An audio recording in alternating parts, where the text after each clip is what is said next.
Good evening, everyone. We like to say you are welcome long before you arrive, and we mean that. My name is Ray Bagnuolo, and I'm the pastor of Sayville Congregational Church, and I welcome you here tonight to this first of our town hall meetings in which we will be presenting a variety of topics that we believe are of importance and interest to the general public, but more importantly, that come from the root of the things that we hold dear, and that is that every life is created with the sacred embrace and the love of a God that created us all in all the ways you know that God, and that we believe that each person has the absolute right to be treated with dignity and with respect. And so our role is to provide a voice for those who too often are not heard or don't have a voice of their own, and for us to help to lift that up in a way that is meaningful so that we can work together to change this world in the way that is most needed, starting with our neighborhoods, even more closely with our families, and then out into the world. And we hope that this evening's presentation helps you to discover ways in which perhaps you can contribute to end this terrible, heinous crime, this horrible mistreatment of people that God has created in sex trafficking. We believe in love, we believe in peace, we believe in you, and we hope that tonight you find ways to enter into this change of the conditions that exist that you will hear about tonight. Thank you again for joining us, and now I would like to introduce to you the chair of our Justice Committee, Jeannie Newcomb. Good evening, viewers. It is with a sense of community and a desire to create an equal justice system for all are the reasons that we are gathered here tonight. We have a threefold goal: to heighten community awareness, to remove traffickers from our neighborhoods, and to support the victims without being judgmental. It is a privilege and an honor for me to introduce our distinguished panel. State Senator Monica R. Martinez regrets she cannot join us tonight. She has been detained in Albany for a late session. She would like me to read this statement from her.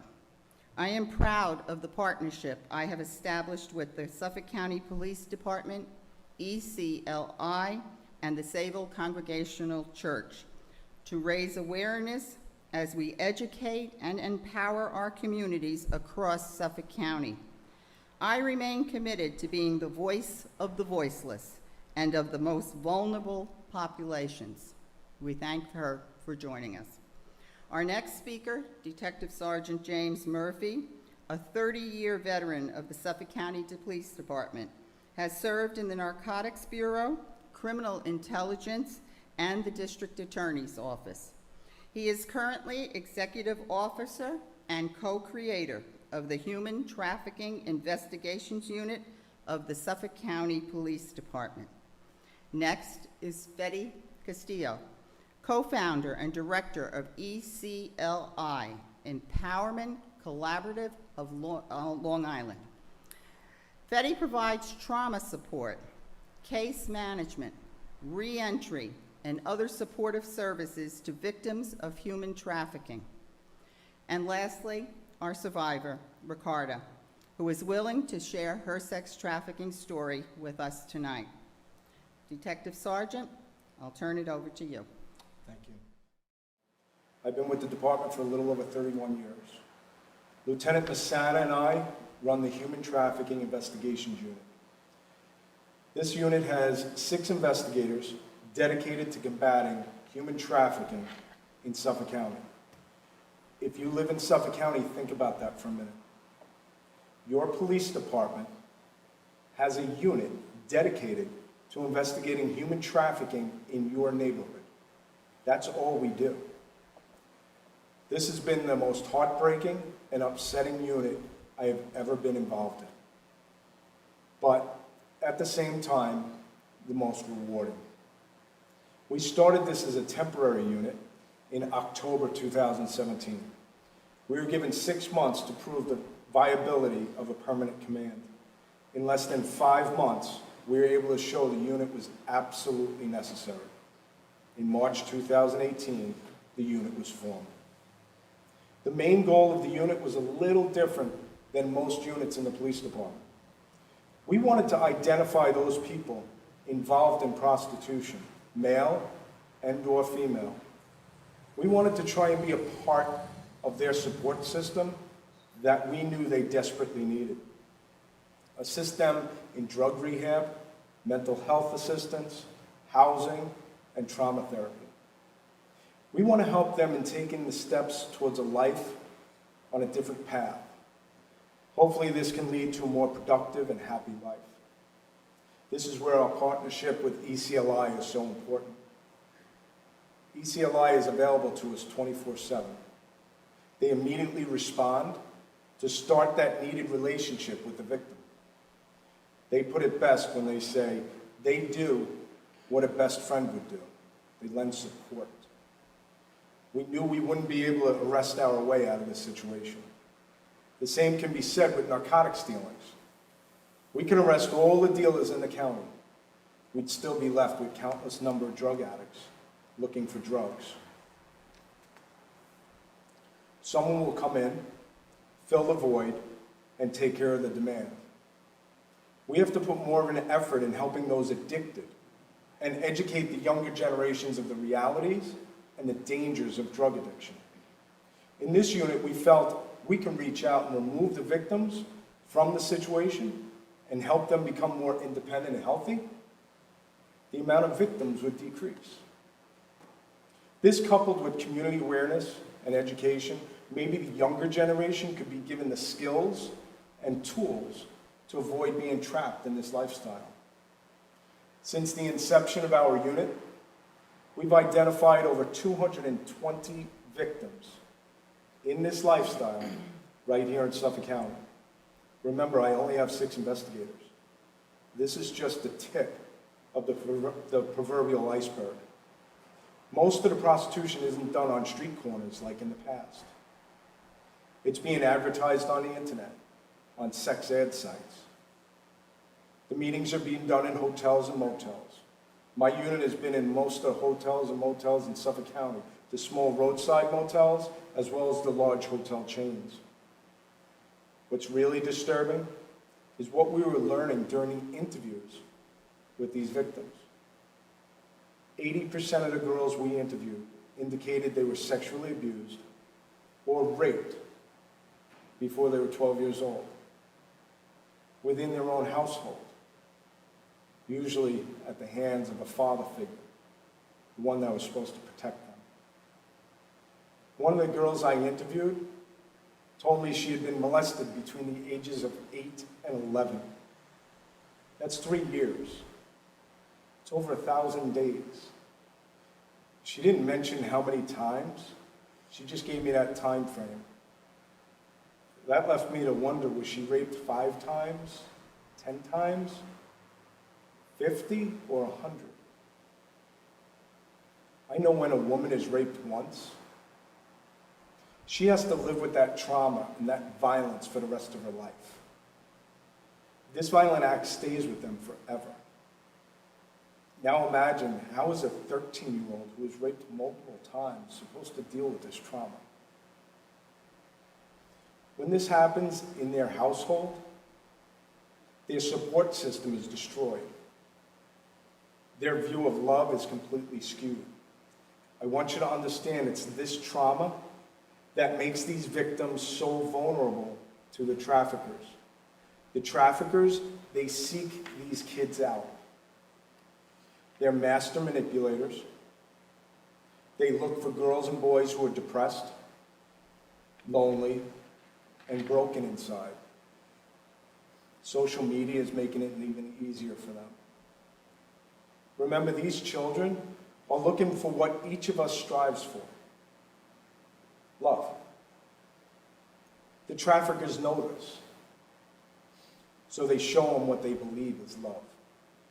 They pretend to be a boyfriend, they buy them a gift, and they make them promises. Once these victims feel this love, they hold on and won't let go. They will do anything for that love. That's the start of the recruitment. This is why I use the term victim. They aren't making choices for themselves. They're being manipulated, tricked, coerced, and forced. Federal stats indicate that only 1% of people working as prostitutes are doing it because they want to. The rest, 99%, are not. One of our goals when speaking to the community is to change perception. I'm sure each of you had a thought in your head when I said the word prostitute. I just described how 99% are being forced and coerced, and how a majority of them had some major trauma in their lives as young children.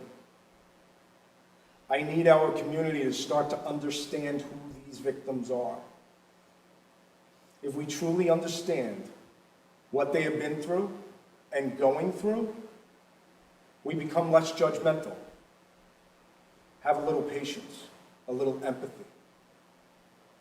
And the one question I get most when I speak with people about this is, what country do the victims come from? Before I came here tonight, I looked up 10 random hometowns of the victims that we're trying to help. I think this will give you a good idea of where the victims are coming from. Sayville, Lindenhurst, Patchogue, Selden, Shirley, Holtzville, Comac, Dix Hills, West Babylon, and Bellport. 95% of the victims we've identified were born and raised right here in Suffolk County. I'm not discussing the problem that's on our southern border. I'm not talking about a problem in the third world country. This is happening right here in Suffolk County. The victims are your neighbors, they're your children's classmates, and your children's friends. Remember I spoke about the child sex abuse? That's happening right here in our communities. If you work in a school district, you have seen our victims walking your hallways. Most of the victims we meet are between the ages of 16 and 30, but most have indicated they were recruited around the age of 13. We normally don't see them that young because it's hidden from us really well. When they reach 16 or 17 years old, the pimps, they start putting them on the internet. When they're 13, they're dealt to a special clientele. 13 years old, that means they're school age when they're being recruited. We need this community awareness so someone can get to these victims before the traffickers do. I interviewed one of our survivors. It's too heartbreaking for me to even describe how her upbringing was. She told me she went to school, didn't participate in class, sat by herself during lunch, and her hygiene was so bad she couldn't stand the smell. She did this on purpose because she didn't want the men that were paying money to have sex with her to be attracted to her. She didn't know who to trust. She didn't even know how to ask for help. She confided in me that if one teacher, one counselor, reached out to her in private and asked her if she was okay, she would have opened up and told them everything. Not one person at that school offered a helping hand. I'm not blaming the school district, but what this proves to me is that we need awareness and understanding in our schools. This survivor told me that after 4 years of torture and abuse at the hands of her trafficker, that she felt like he stole her soul. She has an emptiness, a hole inside her she doesn't think will ever be filled. I mentioned recruitment and how the traffickers know who to look for. I want to give you an example of recruitment. I sat with another one of our survivors, and I asked her to describe the first time she was recruited. She told me when she was 15, she was taking the train to a bus. She was going to take the bus to the local mall. At the time, she was having a difficult time at home. She fit the mold of the person I described earlier. Distraught, depressed, traumatized. While on the train, a guy who was sitting across from her was staring at her. She said it was obvious he wasn't a good guy. He continued to stare the entire train ride. When her stop came up, she walked to the exit. This guy who was staring grabbed her from behind and pulled her to him. She looked at him, and he apologized for staring.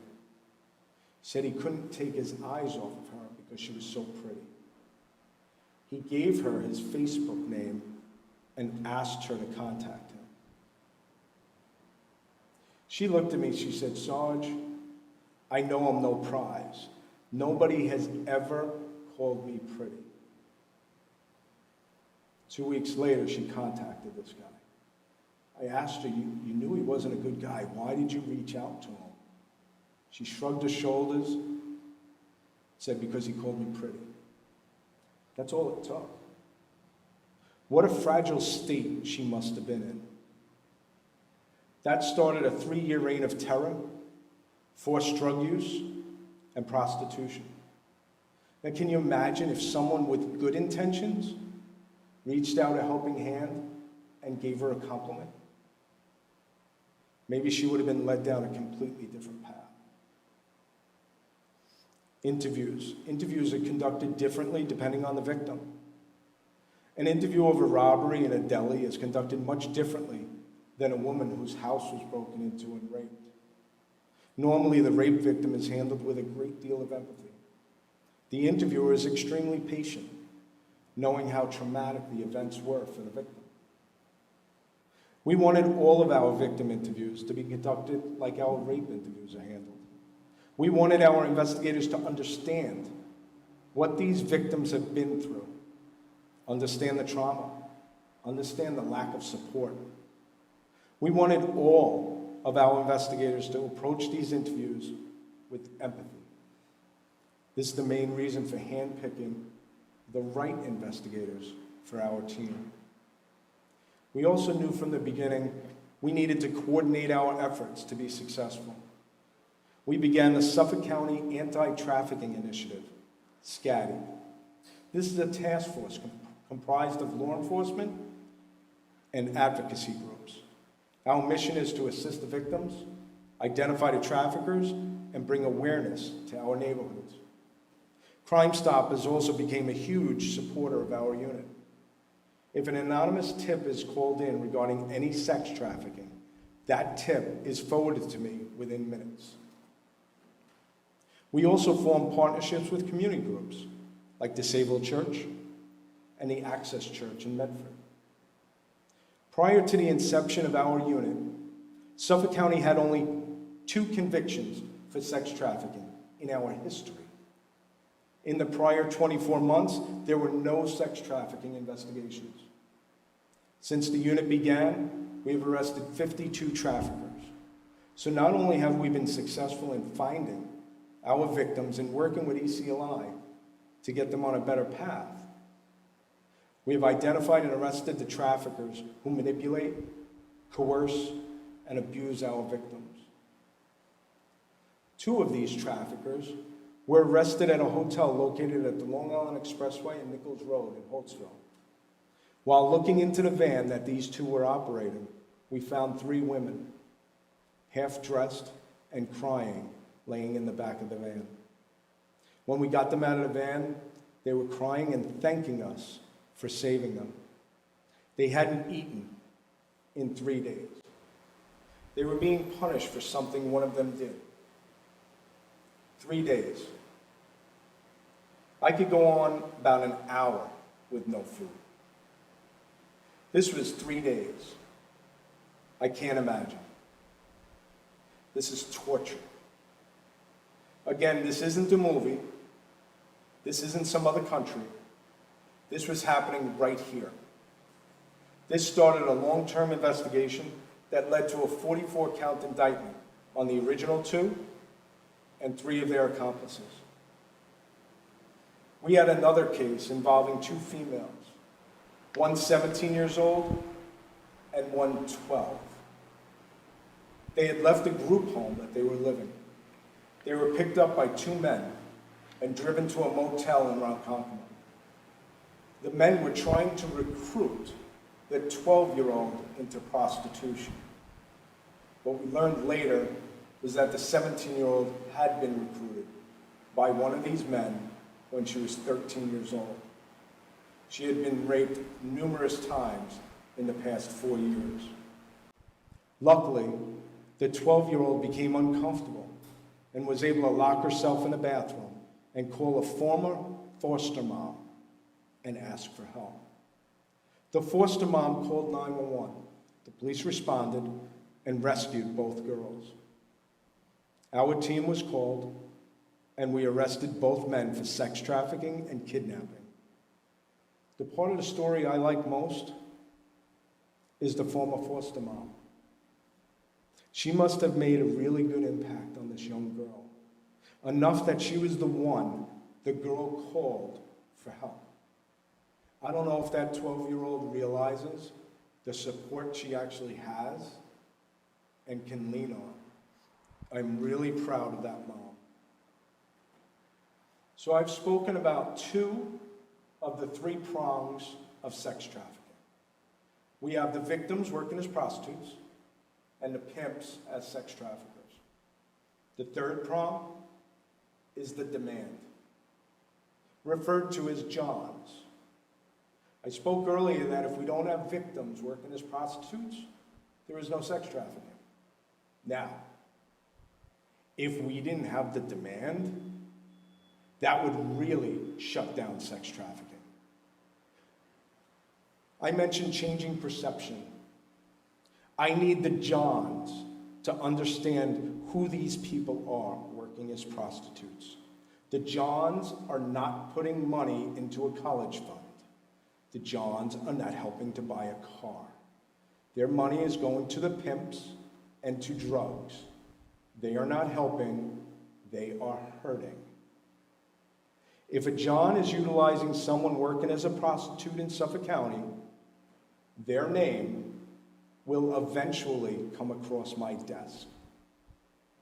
If the John doesn't care about hurting these victims, then I want the Johns to think about the consequences when they find themselves arrested for patronizing a prostitute. Will it have a negative effect on their families, their friends, their coworkers? My advice to a John in Suffolk County: stop. So please, if you see something, suspect something, or have a bad feeling about it, reach out to us. If we work together, we can make a difference. Thank you.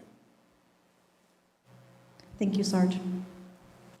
So I'm going to continue to talk a little bit about the victim mindset, because I think that that's something that people are always asking me.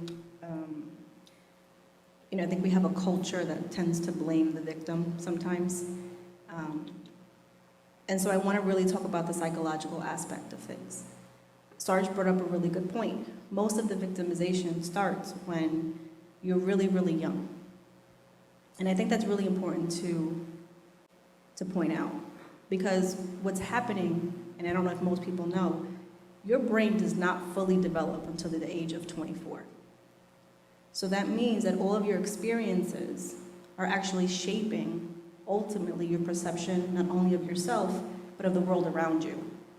And so trauma is something that does not discriminate, right? Everyone at some point has had some form of a traumatic event. The issue is that there's also a thing where for most of the individuals that we have worked with, like Sarge explained, that trauma is through long periods of almost an entire lifetime. And it's not an isolated experience. The abuse can come in many forms. Poverty, for instance, is traumatic. Because if you think about trauma and what it actually does, right, is that it actually puts you in danger, your existence. It puts your existence on this earth in danger, okay? Poverty does that. If you don't know where you're gonna be living, if you don't know when your next meal is gonna come from, that all is putting you in danger, yourself, your existence on this planet. And living in that, right, residual trauma causes you to stay in a survival mode. So I'll give you an explanation of what survival mode is. Imagine a bear walks into this place. Who would run? Who would, who would scream, right? Who would freeze? And who would just collapse onto the floor, right? That's called fight or flight. Fight or flight, that experience is meant for dangerous situations. But what happens when that dangerous situation is every single day, right? And for most individuals that we work with, that's their reality. And so the rest of their brain can't develop properly because they're stuck in that fight or flight. The only thing they're trying to remember, to think, to focus on is basic survival. So when we started the organization, right, human trafficking was just one factor of the issues that we were really dealing with, right? Because human trafficking is an actual symptom of an overall issue, and that is trauma.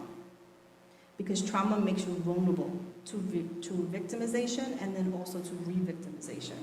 When we understand that, we're going to start to be able to apply the things that we know in a way that we can begin to do the prevention work.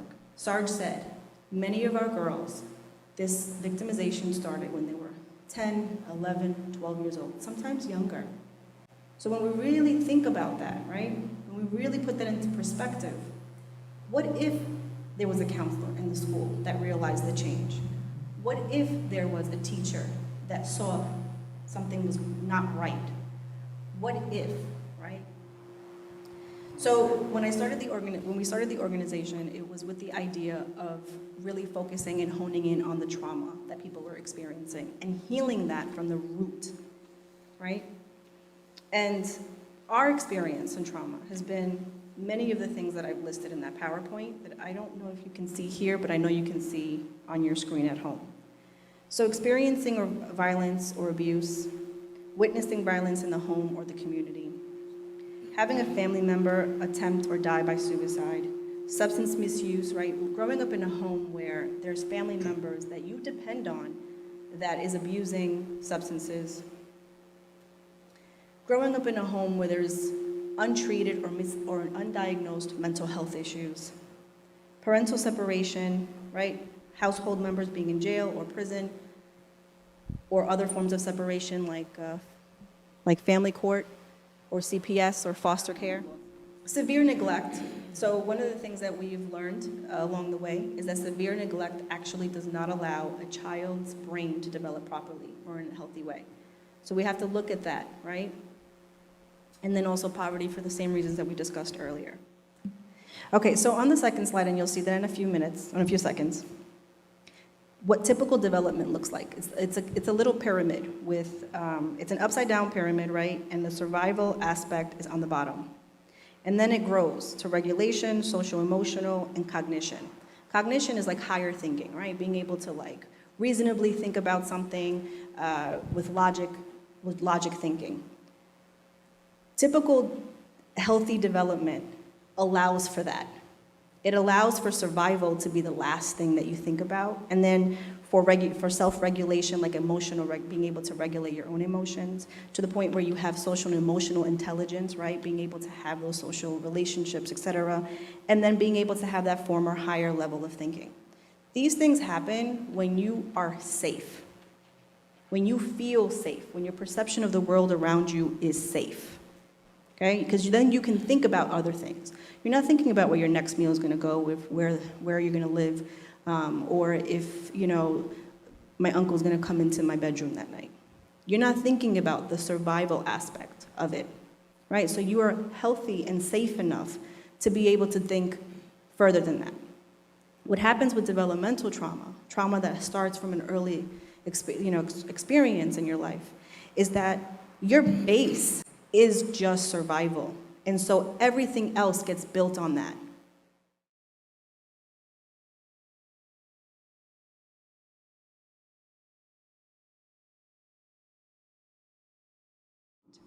Out of a need to survive the abuse, the victim forms an addictive attachment to his or her abuser, which may appear nonsensical to outsiders.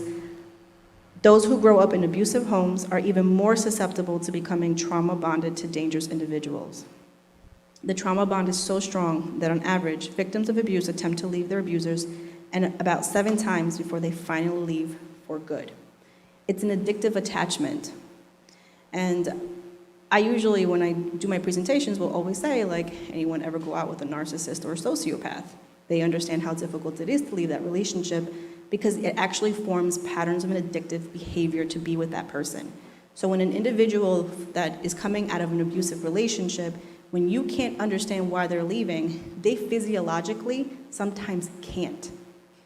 And that's how strong that bond is. And so it takes them up to 7 times, and that's just a statistic, but the reality is that it could be much more than that. So the patience on our end for the individuals who are doing the work has to be a lot, right? But the understanding has to be a lot. Next slide. So now for obvious reasons, we know that trauma then makes you vulnerable, right? To more trauma, to re-victimization. And what traffickers love about trauma is that they can pinpoint it. I was reading an article one time, it was a couple of years ago, but they were interviewing traffickers. And one of the traffickers was asked, how do you identify your victim? And he was quoted to say that he said, you can tell the girl that would do just about anything for a place to sleep for the night and a happy meal. Not a meal, a happy meal. Many of these traffickers know what they're looking for, the most vulnerable, the individuals who grew up in poverty because, let's face it, if you're in a poverty situation and you don't know how you're going to get your next meal or even have a place to reside, we don't know what we would do in order to survive, right? That's human nature, is to survive. And when you're 12 and 13 or 14 years old and you have no other options, right? There's always someone willing to exploit that. So there's a vulnerability, right? Then there's the access. And the control is the last part. The control is, and I have it on my slide, examples could be providing drugs. So now you have someone who all of a sudden is addicted because many of these traffickers are also drug dealers on Long Island.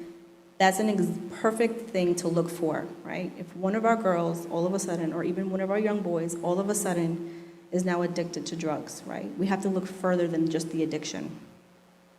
The physical sexual abuse, actually many of my girls have said that their way that they were introduced into the life by their trafficker was that they were gang raped. That's the reality. Because I need you to understand what that does to a human being. When something like that occurs to you in your life, it strips you of your entire person, your humanity. It says that you no longer have any value or power over yourself, over your own body. It strips you of all of that. It's also fraudulent offers, right? And promises, false promises is a big one. Many of my girls will say that, you know, we're making a life together. You know, all this, he's saving this money so that we can get a home, or, you know, that the home with the white picket fence, you know, the dream that every young girl lives with. That we're gonna have a family one day. These are all the ideas and the false promises that they instill in these young girls' minds in order to be able to seduce them, coerce them, and then manipulate them into doing what they want them to do. Also destroying and withholding IDs. I remember when I worked a few years ago in one of my first human trafficking cases, when the trafficker was arrested, one of the things that was recovered was a Ziploc bag full of our girls' IDs, birth certificates, etc. Because if you go to seek help without an ID or a birth certificate, who are you? And who will help you, right? So that's the control. Next slide. So who are the victims, right? Again, individuals who have had extensive history of trauma. So individuals with low socioeconomic status, homeless runaways, foster care involvement is a huge one. I want to say like a good 80% of our girls have a history of foster care involvement or have been in group homes. I can't even tell you how many times I've heard the story that my girls didn't even know what it was to be in the life until they went into a group home and AWOL'd with someone from the group home and then ended up in a situation where they couldn't get out of. Individuals with complex trauma, like we talked about, substance abuse, developmental intellectual disabilities, juvenile justice system involvement, LGBTQ, and refugees and immigrants. Next slide. So things that you're going to find that are really, really common when working with this population is fear or distrust of the government and police. This is really important to understand because when I work with my girls, I don't immediately introduce them to someone like Sarge. I'll slowly get them to that point so that they can sit down and talk to them because remember what we want to do is empower, right? Our young girls or individuals who have been victimized, their power has been taken from them more than once, more than 10 times. We want to give them that power back, that voice. And so our rehabilitation process, right, our counseling process and everything that takes place in that time is to build them up so that they can then make that decision for themselves. Sometimes Sarge is the first person that they see before they even come to us. But even that contact for someone like Sarge, who has been trained immensely to do this, right, they can see the difference. Even they feel the difference between an officer who might not understand the complexity of the situation and someone like Sarge and all the officers in the human trafficking unit that do, right? So loyalties and positive feelings toward their trafficker. Some, if you're lucky, you might have a survivor that's going to come ready to be out of the life because they're exhausted and they're tired. But for the reality is that if you encounter a survivor, most of them will have positive feelings not only about their trafficker, right, but about the lifestyle. And the reality is that it's because there's been such a long-term brainwashing and also that trauma bond, right, where they're believing themselves everything the trafficker has promised them. And I think that I want to stress that a little bit because one of my rookie mistakes with working this population was telling one of my girls that their trafficker didn't love them and that they were just being used. Well, needless to say, I was cursed out, like I was, never did that again. Because, again, the whole point of rehabilitation is to get individuals to get to where they're going for themselves. And if you are the one to tell them, they don't want to hear it. But if they're the ones to get to that point, then what you're doing is giving them their power back. And that is so important. I will never forget the day that I met one of my girls a couple of years ago who was so in love with her trafficker. And I'll never forget how the day that she found out, right, that she realized for herself that her trafficker was just using her. I'm telling you, if you can hear heartbreak, I felt it with her. I've never seen someone cry with so much pain until that day.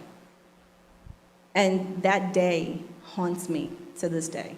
I can remember where I was sitting, but she came to that realization. And it was a breakthrough that was able to get us to the next point of where she is. That was about 8 years ago. And now she's graduated, has a husband, has a child. But I'll never forget that day. It wasn't my place to tell her that she was a victim, right? So many victims do not self-identify as victims, and it is not our place to say that. It is our place to guide them and support them until they understand what has happened to them, and then help them work through that. They have high level of dependency to their traffickers, right? For drugs, shelter, or love. And remember, if we're going to work with this population, we need to also ensure that we can fill those voids. Because it's easy to tell someone, hey, you need to leave that trafficker, right? Who they're dependent on for clothes, money, shelter, and food, if we're not the ones then providing that for them. And I think that's extremely important. Negative past experiences with institutional systems. Many of my girls have been arrested, many of them. I can give you a list of things that they have been arrested with, anywhere from arson to petty larceny to weapons charges, etc. You know, I think that when we think about what a victim looks like, we have it in our heads that it's like the perfect victim. There's no such thing. This lifestyle comes with many volatile experiences, and because many of these traffickers are also drug dealers and are involved in other illegal activities, our girls get wrapped up into that as well. It's the beauty of having Sarge understand all of this dynamic, because then he can see past all of that. And then also the normalization of exploitation. Next slide. So what you can do, avoid re-victimization. We talked about that, right? Sometimes we're so eager to help that what we're really doing is re-victimizing someone. Listen to what they need and then help cover that. Build a rapport, right? If you're part of a human service agency or part of a governmental agency where individuals like this, you might encounter individuals such as this population, make sure that they're trained properly, that they have protocols in place, that kind of thing. Build a rapport with the individual who you think might be a victim. Don't be so quick to try to get their story, right? I think that sometimes we're so curious that we actually cause more harm than good.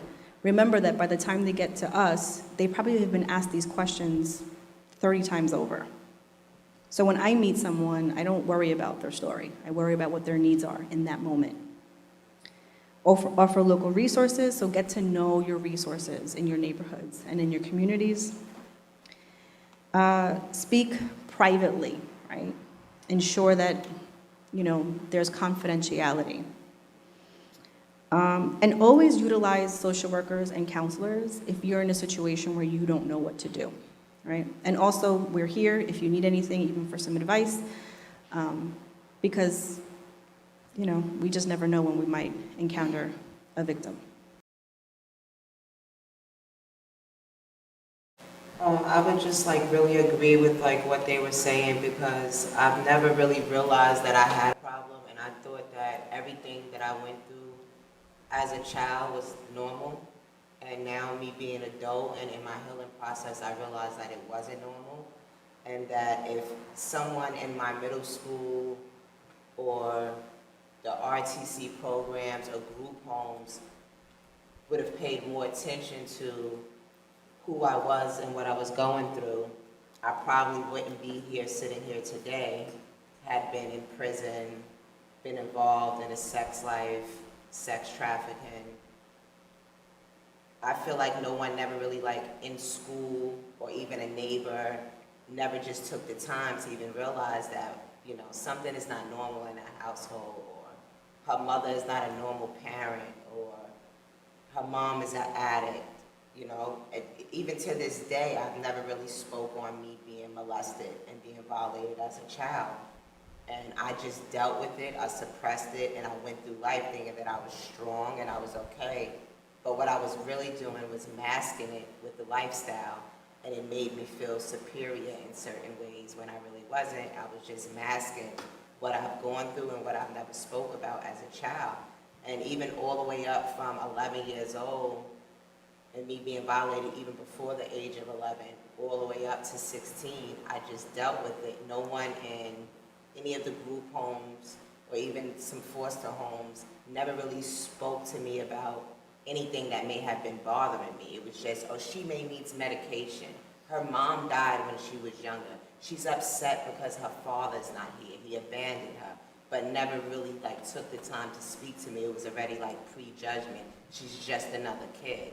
You know, even going to school, I feel like if people would have paid a little bit more attention and say, well, wait a minute, doesn't really seem like the mother's involved in her education. She never comes to meetings.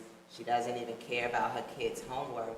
Then if it was maybe addressed then, I wouldn't be sitting here today and have gone through all that I've gone through. And also as a child, you know, it was always that old saying of what goes on in a house stays in a house. And I lived by that. You know, seeing my mother using heroin, other family members using drugs, me being violated, and I never spoke about it because it was said, what goes on in a home stays in a home. And you just deal with it through life. And, you know, it took me to places where I probably would have never had to visit or have gone if I had someone that just took a moment and cared. I remember 12 years ago, I was in trouble and I did prison time, and I never forget this lady. Her name was Miss Lanfear. She was a counselor, and she ran the ASAP program. And the day I graduated from SHOP, she said, you know, you've come a long way and you've shared some things you never shared throughout your whole life, and now here you are in your 20s and you decided to share it. She said, if someone would have gave you a hug and cared for you when you were 10 or 11 years old, I would have never got the chance to meet you because you don't belong here. And I never forgot that, but still, even though I spoke of some things, I didn't actually face them when I was there. And I came back to revisit that life. And I know like a lot of the women that I've met with, I worked with me, worked for me in that lifestyle, they all had a similar background. So where either they were molested, their parents were alcoholics, addicts, mistreated. So you go to that lifestyle either with a pimp or what they will quote unquote call you as a renegade, because it's a false mask that you're living behind to suppress what you've really gone through, and you think you have power when in all actuality the moment that you enter that lifestyle you lost it well before. So, you know, my biggest thing is just really like paying more attention to our teenagers and even our children. I have an 11-year-old daughter, and I fear her ever having to go through what I've gone through, what I've experienced, what I thought was friendships in the lifestyle. You know, that's, how is this my best friend and I'm sitting outside hoping that she makes it outside alive in the car. Or I'm hoping that I make it outside alive while she's waiting for me in the car. Because you don't know what you're walking to when you're going to go see a John. You don't know if they're crazy, psychotic, on drugs, are you going to make it out, or are you not going to make it out? And those wasn't friendships, really. That's not a friendship when you're saying, it's okay for me to do this, and it's okay for you to do this. It's not. I would just say really pay attention more to social media, because I know from being in that lifestyle, whether it be sex trafficking or drugs, that on Facebook, Snap, Instagram, being a prostitute is not looked down on anymore on social media. It's come to an era where it's now praised. And people are like praising you because you're getting so much money from giving your body away. And it's become like cool to be able to say that you're in this hotel and you're prostituting. And you know, even, you know, the girls that are doing it on their own, they're unhealthy. They're not healthy mentally, and no one is like really reaching out to them. Most people are already prejudging them and looking at them like they're they're disgusting. And then the ones that do have pimps, they're, you know, the ones that are searching for love, and they're living off of false promises. I'm gonna take you out of this homeless shelter. You don't have to worry about your mother kicking you out no more. You don't have to worry about getting baby formula no more. You're gonna do this for this amount of time, and we're gonna get this house, and we're gonna get this car, and we're gonna get married, and whether I was with a pimp or doing it on my own, I actually believed that sickness, that I myself was gonna elevate from such a lifestyle. And it was just not reality. It was a false mask. And I really can just go back to if someone would have paid a little more attention to me in school or in these group homes, I wouldn't be sitting here today. Because I would have dealt with it early on and actually spoke on. This me speaking on live now, there's family members to this day. There's really not anyone that knows that I was molested, that I was violated as a child. So it's you won't know, but it is signs, because I was always quiet. I was always off to myself. I was always dating older than my age group. At 13 and 14, a boyfriend is 28. It's not normal. I was still a child. I was still developing. I shouldn't have been with a man at that age. But most people didn't pay attention to those signs.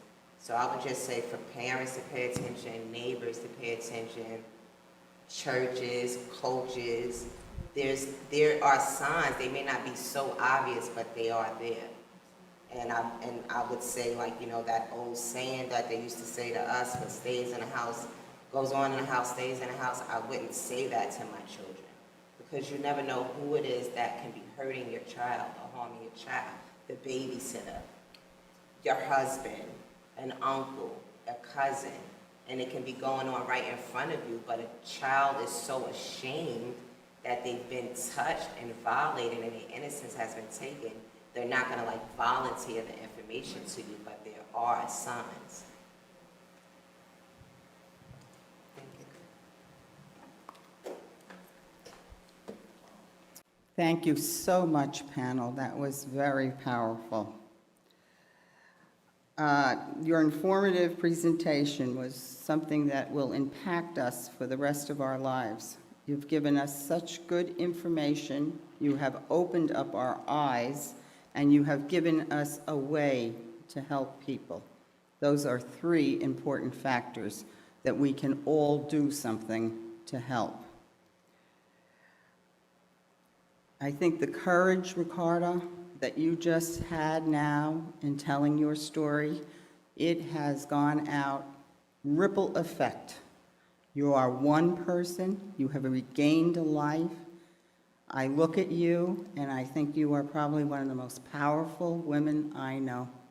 And I cannot begin to thank you enough for sharing that with us. At this time, we will take viewer questions.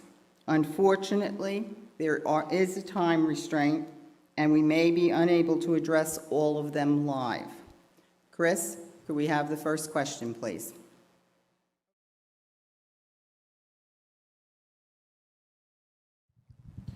That would depend on what they're convicted of. It depends the degree. Most of ours, when they are convicted, yes, they go on the sex offender registry. It's a great question. Yeah. Are there particular groups, either racial or economic groups, that are more Between targeted? the victims, the sex traffickers, and the Johns, there is no specific race. We run all shapes, colors, and sizes. We have a question. How could someone who's watching tonight become involved in helping in any way?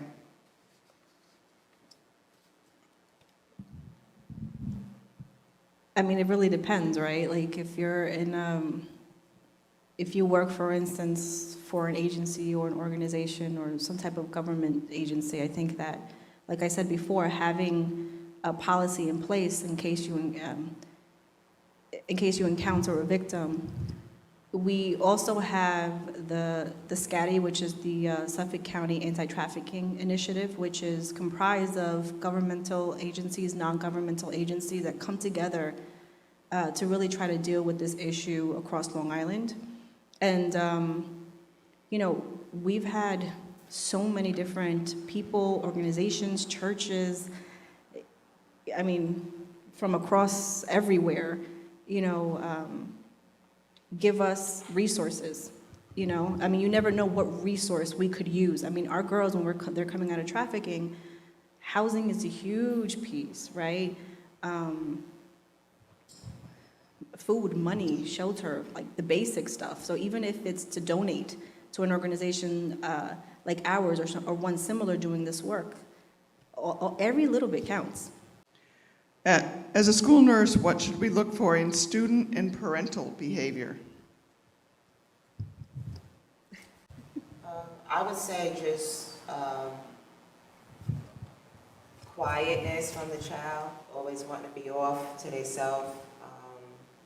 Some are just not academically up to date with their work. Parents are never involved in any school functions. Children homework, most of the time probably not done. I'll add on to that, Ricardo. The school districts have to look for the same thing that they've been looking for. For kids that are not coming to school, their attendance is dropping, their grades are dropping. These are things that they've always looked for. Now they have different questions to ask. And they have to have the understanding to ask the proper questions to be able to get those answers. And some of these questions are difficult to ask, but it's got to be done. Could you give us an example of some questions? Sure. So, to be honest with you, having the conversation, has anyone inappropriately touched you? Many of our kids, I mean, let me tell you, when I worked for a hotline a couple of years ago, it was for a crisis hotline. And one of the things they said to me is outright ask the question. Stop beating around the bush. Most people want to tell you what's going on with them, right? So if you see the differences, if you see that they, went from a quiet child to now an outspoken child, or vice versa. If now you see there's a substance abuse issue, right, when there wasn't one before. If you start to see truancy issues, these kids are just not coming to school anymore. If you see a child who went from a B student to now failing all their classes, there are red flags, right? We're just not paying attention. I remember my son, who's 5, was 5, a couple of years ago. Every time he would go to school, he'd be like, "Mommy, my tummy hurts." Do you know what kids are telling you when they're 5 years old? That they don't have the language to explain to you? That's anxiety. Where's that anxiety coming from, right? Those are, even for a school nurse, when they come to you with tummy issues, right, and it's every day, start asking real questions, right? And I know that there are protocols, policy, things that even a school district can't do, but figure out ways that you can structurally make the changes that you need to make in order to catch what's happening with these young people. I think it's easier for us to discipline than to ask the questions, what's going on and why is it happening, right? We'd rather say that's a bad child than that child is struggling, or let's figure out what's really happening. Even violent outbursts of children, that's actually a symptom of PTSD. Most of my girls have PTSD at young ages. Think about that. If an adult struggles with PTSD, right? Now imagine what it looks like when a 9, 10, 11, 12, 13-year-old is struggling with PTSD. What does that look like? And it could be violent outbursts. Are we disciplining that, or are we asking the harder questions, right? Thank you for that. I come from a place where some of the most powerful people I know in my life are those who live by something that sounds a little bit like, we don't regret the past, we don't shut the door on it, and that's because we've discovered how our experiences can benefit others. And that each of you have done that tonight in sharing your experience and your strength and your hope. And Ricardo, I agree with what Jeannie said about the power you have in your voice and your life and your being, your very presence. So I want to say thank you. And thank you for representing all of the other people who have gone through what you've been through. and are now on the other side of that, and those that are hoping to make a change in their lives. So we're about hope always, and you all have brought that here tonight, as well as opening our eyes. I'd love to ask you a question, if you don't mind, about what's your life like now for you? Well, honestly, I'm currently fighting a federal charge. I thought it was normal to have pimps as friends, and somewhat out of friendship and some out of fear, I would let one drive my car, so I'm facing a federal charge for that. I'm out on bond. I still have to answer to their music.